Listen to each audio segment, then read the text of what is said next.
Welcome to Solvetic, your channel to always learn technology easily. Below in the description, you will find useful links we used in this video.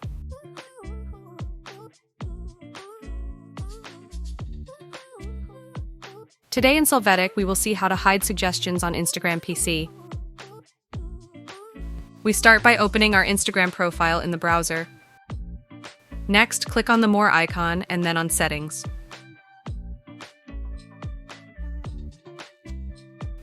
After that, click on Edit Profile.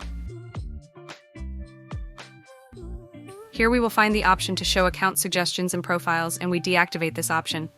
Finally, apply the changes with Submit. Hey, remember to subscribe Solvetic channel.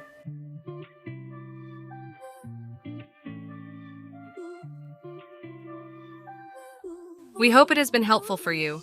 Here are links to watch more videos of your interest and subscribe to the Solvetic channel. Thank you.